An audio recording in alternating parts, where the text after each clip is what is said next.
Effectivement, on se réjouit, en tout cas, de la mise en place de ce service commun entre la métropole et des communes pour le droit des sols.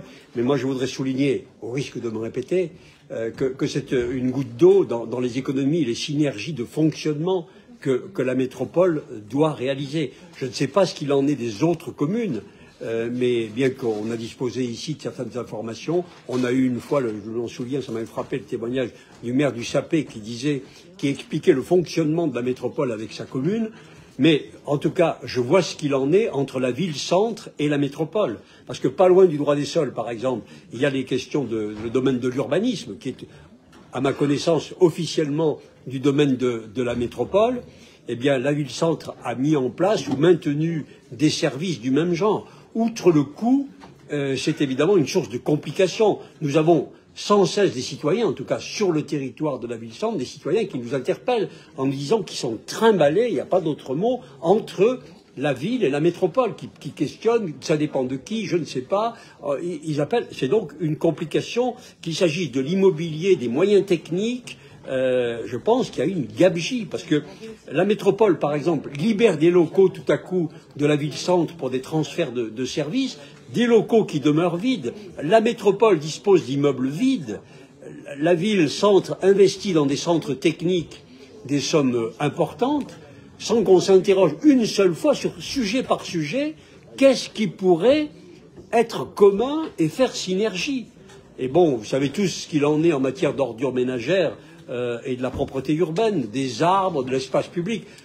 Toutes ces questions-là, vraiment, moi je le dis là, à ce moment, parce que c'est des compétences qui se mélangent et qui se superposent avec une redoutable inefficacité et un coût prohibitif. Alors, tout à l'heure, on va parler du budget, le président va parler du budget, et comment on se dirige vers une épargne négative à l'horizon de 3 ans.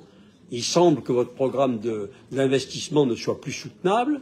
Et moi, je pense que là, sur cette question des mutualisations, je pense qu'il faut parler des endroits où on peut faire des économies pour éviter la hausse d'impôts et repousser le mur financier après les élections de 2026. Moi, je le redis, sans une sorte de restructuration, fusion des deux principales collectivités sur nombre de compétences, nous allons dans le mur de la dette et de l'impôt.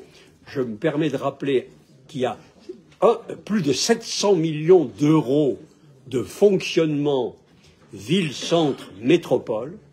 Eh bien, moi, j'évalue, si nous faisions des fusions, des mutualisations, des budgets base zéro, entre 10 et 20% d'économies possibles, soit entre 70 et 140 millions d'euros par an, ce qu'il est possible de gagner dans une mutualisation, fusion des services et suppression des doublons. Voilà, je le dis à cette occasion, avec des précisions, parce que ça me paraît essentiel pour l'avenir de notre métropole.